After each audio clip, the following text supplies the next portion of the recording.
जय शनिदेव। अनंत भक्ति चैनल में आप सभी का स्वागत है। आज शनिवार का दिन है। शनिवार के दिन शनि भगवान का पूजा करने एवं कथा श्रवण करने मात्र से ही मनुष्य के सभी पाप एवं कष्ट दूर हो जाते हैं। आज मैं आपको विधि बताने जा रहा हूँ, वो कथा सुनाने जा रहा हूँ जिस कथा का श्रवण करने मात्र से संसार के सभी सुख मनुष्य को मिल जाएंगे।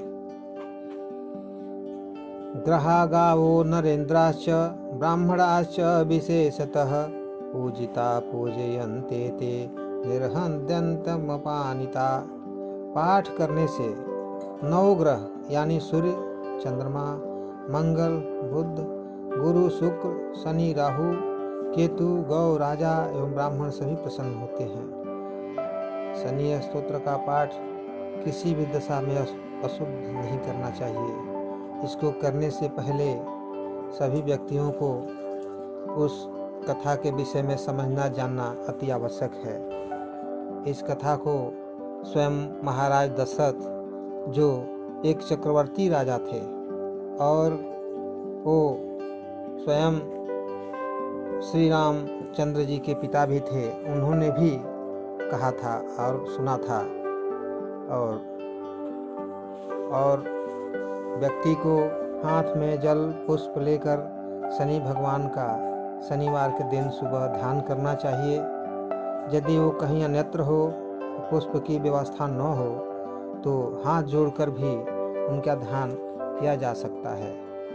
आप सभी कृपया हाथ जोड़कर भगवान शनि का ध्यान करें और इस मंत्र को पढ़ें। ओम नीलांजनाभं मिहिरस्य पुत्रं ग्रहेश्वरं पाशभुजंग पाणिं सुरासुराणां भयदं दिवाहुं भजे शनिं मानसपङ्कजेऽहं नीलद्युतिं शूलधरं किरीटिनं गृध्रस्थितं ताशकरं धनुधरं चतुर्भुजं सूर्यसुतं प्रशान्तं वन्दे सदाभीष्टकरं वरेण्यं। नीलकांति वाले त्रिशूलधारी मुकुट धारण किए हुए, गीध पर बैठे हुए, सभी को भयभीत करने वाले, धनुषधारी, 4 भुजाओं वाले, शांत स्वरूप, सभी में श्रेष्ठ, निरंतर अभीष्ट करने वाले ऐसे सूर्यपुत्र भगवान शनि को हम नमस्कार करते हैं। इतना कह करके और व्यक्ति को कथा का श्रवण करना चाहिए, या जिसके पास समय हो उस कथा को अपने ही कहना चाहिए, जिस प्रकार से राजा दशरथ जी ने कहा था। एक बार की बात है, राजा दशरथ दरबार में बैठे हुए हैं और उनके पास उनके राज्य के ज्योतिषी आते हैं और कहते हैं दशरथ जी से, क्या कहते हैं कि हे महाराज, इस समय शनि कृतिका के अंतिम चरण पर विद्यमान हैं। थोड़े दिन बाद रोहिणी सकट का भेदन कर आगे चले जाएगा। इस प्रकार रोहिणी सकट के भेदन से देवता तथा असुरों के लिए भी अत्यंत भयानक 12 वर्ष का अकाल पड़ जाएगा।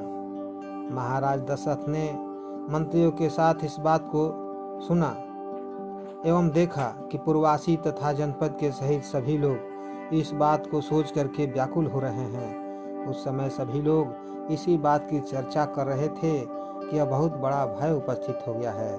इसलिए सारे देश, नगर एवं ग्राम के सभी लोग भयभीत होकर महाराज दशरथ जी के पास गए। महाराज दशरथ ने वशिष्ठ आदि प्रमुख ब्राह्मणों को बुलाकर शनि द्वारा उत्पन्न भय को दूर करने का उपाय पूछा। उपाय पूछने के बाद कहते हैं दशरथ जी कि हे मुनियों, आप ये बताइए कि ये जो भय है, यह भय किस प्रकार दूर होगा। वशिष्ठ जी ने कहा, वशिष्ठ जी कहते हैं, हे महाराज, जब शनि रोहिणी सकट का भेदन करता है तो प्रजा का सर्वनाश कर देता है। ब्रह्मा तथा इंद्रदेव देवताओं ने इस योग को असाध्य बताया है। शास्त्रों में शनि के द्वारा उत्पन्न इस भय से रक्षा का कोई उपाय नहीं है। महाराज दशरथ ने इस बात को विचार कर अपने में बड़ा साहस उत्पन्न किया। इसीलिए सभी सभी मनुष्यों को भगवान शनि का शनिवार के दिन हमेशा पाठ करना चाहिए, और जो व्यक्ति शनिवार के दिन भगवान शनि का पाठ करता है उसके दुख हमेशा के लिए दूर हो जाते हैं। तो दशरथ जी क्या करते हैं? दशरथ जी ने जब देखा कि हमारी प्रजा भयभीत है तो उन्होंने क्या किया, वे अपने दिव्य अस्त्रों से युक्त धनुष को लेकर और रथ पर चढ़कर बड़े वेग से 3 लाख योजन चंद्रमा से भी ऊपर नक्षत्र मंडल की ओर चले गए। महाराज दशरथ रोहिणी से पीछे की ओर जाकर अपने दिव्य रथ में बैठकर आकाश में द्वितीय सूर्य के समान सुशोभित होने लगे। कांचन से बना हुआ उनका वह रथ अनेक रत्न और मणियों से विभूषित था। उस रथ में हंस के समान श्वेत घोड़े जुटे हुए थे, उस पर ऊंची ध्वजा फहरा रही थी। महाराज दशरथ उस रथ पर बैठे हुए अनेक प्रकार के रत्नजटित किरीट मुकुट पहने हुए सुशोभित हो रहे थे। आकाश मंडल में द्वितीय सूर्य के समान सुशोभित महाराज दशरथ कर्ण पर्यंत धनुष की डोरी चढ़ाकर और उस पर बाण रखकर शनि की प्रतीक्षा करने लगे। इधर शनि भी कृतिका नक्षत्र पार कर जब रोहिणी सकट में प्रवेश करने लगे तो उन्होंने अपने आगे महाराज दशरथ जी को देखकर क्रोध से अपनी भौहें चढ़ा ली और वहीं पर रुक गए। शनि ने देवताओं और असुरों का भी संहार करने वाले दशरथ के जब उस प्रलयंकारी अस्त्र को देखा और भयभीत होकर कुछ हंसते हुए दशरथ जी से कहने लगे। शनि ने कहा कि हे महाराज, हमने तुम्हारे जैसा साहसी और किसी को नहीं देखा। देवता, असुर, मनुष्य, सिद्ध, विद्याधर तथा महोरग, महासर्प भी मेरे द्वारा देखे जाने पर ही भयभीत हो जाते हैं, परंतु आप मुझे देखकर भयभीत नहीं हुए, इसलिए मैं आपकी इस तपस्या तथा पराक्रम पर अत्यंत संतुष्ट हूँ। हे महाराज, तुम अपनी इच्छानुसार मनमाना वर मांगो, मैं तुम्हें अवश्य दूंगा। इस बात को सुनकर महाराज दशरथ जी ने क्या कहा? हे महाराज शनि, यदि आप मेरे ऊपर प्रसन्न हैं तो एक सर्वश्रेष्ठ वरदान दीजिए। जब तक शरीर सागर विद्यमान है तथा जब तक चंद्रमा, सूर्य एवं पृथ्वी अवस्थित है तब तक आप रोहिणी सकट का भेदन न करें। महाराज, मैं आपसे यही वरदान चाहता हूँ और दूसरा कोई वरदान नहीं चाहता। बोलिए शनि भगवान की जय। तब शनि ने एवं मस्तु ऐसा कहकर उन्हें याचित वरदान दे दिया। महाराज दशरथ शनि के द्वारा दिए गए इस वर को प्राप्त कर कृतकृत्य हो गए। फिर शनि देव ने प्रसन्न होकर कहा, हे सुब्रत महाराज दशरथ, तुम और भी वरदान मुझसे मांगो। शनि के इस प्रकार कहने पर महाराज दशरथ ने प्रसन्न होकर प्रार्थना की, हे भास्कर नंदन, तुम आज से इस रोहिणी सकट का भेदन मत करना और 12 वर्ष का यह घोर दुर्भिक्ष कदापि मत करना, जिससे मेरी कीर्ति त्रैलोक्य में स्थिर रहे। शनि के द्वारा इस प्रकार वर प्राप्त कर महाराज दशरथ प्रसन्न होकर रथ पर धनुष रखकर हाथ जोड़ भगवती सरस्वती गणनाथ विनायक का ध्यान करने के पश्चात शनि की स्तुति इस प्रकार करने लगे। महाराज दशरथ ने कहा, कृष्ण वर्ण के लिए मेरा नमस्कार है, नील वर्ण शनि को मेरा नमस्कार है, शंकर सदृश सुंदर रूप एवं स्थूल बाल वाले शनि को मेरा नमस्कार है, सदैव बुभुक्षित रहने वाले शनि को मेरा नमस्कार है, कभी भी तृप्त न रहने वाले शनि को मेरा नमस्कार है, कालाग्नि स्वरूप शनि को मेरा नमस्कार है, काले शरीर वाले शनि को मेरा नमस्कार है, लंबे किंतु शुष्क शरीर वाले शनि को मेरा नमस्कार है, काल दृष्टि वाले शनि को मेरा नमस्कार है, कोटर सदृश आँख और दुर्भिक्ष कारक शनि को मेरा नमस्कार है, अत्यंत घोर रुद्र रूप भीषण तथा कपाल धारण करने वाले शनि को मेरा नमस्कार है। हे मंदगते सूर्यपुत्र, सबको भय देने वाले तुझे नमस्कार है। नीचे की ओर देखने वाले तथा प्रलयकालीन संवर्तक अग्नि के समान शनि को मेरा नमस्कार है। तपस्या से अपने शरीर को जला डालने वाले योग में संलग्न शनि को मेरा नमस्कार है।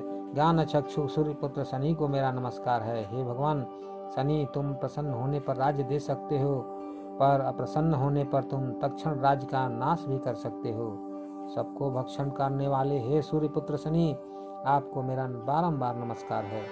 देवता, असुर, मनुष्य, पशु, पक्षी तथा सरकने वाले सभी सर्पादि जंतु आपके द्वारा देखे जाने वाले दीन हो जाते हैं तथा ब्रह्मा, इंद्र, विष्णु, ऋषिगण और सप्त तारागण आपकी दृष्टि से देखे जाने पर राज्य से भ्रष्ट हो जाते हैं। देश, नगर, ग्राम, द्वीप तथा वृक्षादि आपके द्वारा देखे जाने पर समूल नष्ट हो जाते हैं। हे सूर्यपुत्र भगवान, तुम प्रसन्न हो जाओ। हे भास्कर के अपत्य, तुम वर देने वाले हो जाओ। महाराज दशरथ के द्वारा इस प्रकार स्तुति किया जाने पर अत्यंत पराक्रमी शनिदेव ने प्रसन्न होकर महाराज दशरथ से कहा, हे राजेंद्र, मैं तुम्हारी सस्तुति के पाठ से अत्यंत प्रसन्न हूँ। तुम्हारे मन के अनुकूल मैं वर देता हूँ। दशरथ ने कहा, हे शनिदेव, यदि आप मुझ पर प्रसन्न हैं तो मेरे इच्छित वरदान को दीजिए। हे पीली आंख वाले, आज से आप किसी को पीड़ा मत पहुँचाना, यही हमारी इच्छित मनोरथ है। आप मेरे ऊपर प्रसन्न हो जाइए। शनि ने कहा, हे दशरथ, यह देह वर मैं प्रसन्न होकर तुम्हें दे रहा हूँ।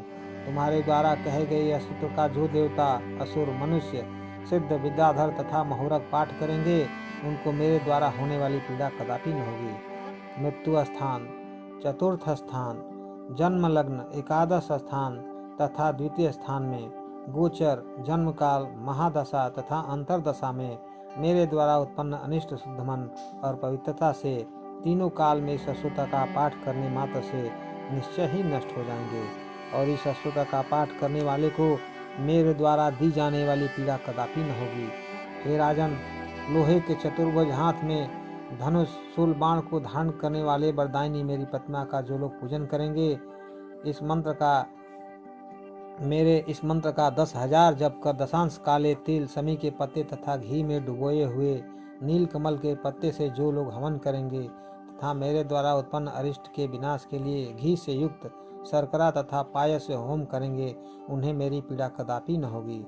अपनी शक्ति के अनुसार घी से युक्त पायस का ब्राह्मणों को भोजन कराना चाहिए। तेल, तिल की राशि अथवा प्रत्यक्ष मेरी प्रतिमा में शास्त्रानुसार मेरा पूजन करना चाहिए तथा कुमकुम का लेप करना चाहिए। मुझे प्रसन्न करने के लिए नीली, कृष्ण, तुलसी, समी पत्र से पूजन कर काले वस्त्र का दान करना चाहिए। धेनु, बैल, बछड़ा सहित काली पयस्विनी गौ का दान देना चाहिए और मेरी उपयुक्त विधि से विशेष पूजा शनिवार के दिन करनी चाहिए। जो मनुष्य शनिवार के दिन मेरी पूजा करता है उसको जीवन में कभी भी किसी प्रकार का कष्ट नहीं भोगना पड़ता। मेरे मंत्र तथा इस विशेष स्तुति के द्वारा मेरा पूजन करना चाहिए अथवा पूजा कर इस स्तुति का हाथ जोड़कर पाठ करना चाहिए। इस प्रकार करने वाले मनुष्य को मेरी पीड़ा नहीं होती। मैं नगरों की भी पीड़ा दुख दूर कर ऐसे पुरुष की रक्षा करता हूँ। हे महाराज दशरथ, मेरे अरिष्ट एवं पीड़ा को दूर करने का यही उपाय है। इस प्रकार महाराज दशरथ शनि के द्वारा दिए गए वरदान को प्राप्त कर अपने को कृतार्थ समझने लगे तथा शनैश्चर को नमस्कार कर उनकी आज्ञा ले रथ पर चढ़कर अपनी राजधानी को लौटाए और उनका मनोरथ पूर्ण हो गया। शनि की प्रसन्नता से उन्हें सब प्रकार की सिद्धि मिल गई तथा सर्वदा विजयी रहे। कोड़स्थ, पिंगल, बभ्रु, कृष्ण, रौद्र, अंतक, यम, सौरी, शनैश्चर, मंद तथा पिपलाश्रय संस्थित अर्थात पिपल के आश्रय में रहने वाले शनि के इन 10 नामों के पास पढ़ने से शनि की पीड़ा कभी नहीं व्यक्ति को होती है। अल्प मृत्यु के विनाश के लिए तथा शनि के द्वारा होने वाले दुख से बचने के लिए तिल के तेल से स्नान करना चाहिए। धान्य, काली उड़द, लोहे, स्वर्ण से युक्त कर दान देना चाहिए। जो लोग शनिवार के दिन शनि स्तोत्र का पाठ करते हैं और हमारे बताए द्वारा विधि विधान से करते हैं, सावधानी से शनि स्तोत्र के इस पाठ को सुनते भी हैं, तो उन्हें विजय, अर्थ, काम, आरोग्य तथा सुख की प्राप्ति होती है। इसलिए मैं ये कहना चाहता हूँ कि आप सभी प्रत्येक शनिवार को सुबह आप लोग इस कथा को सुनिए, कहिए या पढ़िए। इससे आपके जीवन में कभी किसी प्रकार का कष्ट नहीं होगा और आप सुखी रहेंगे। जय शनिदेव।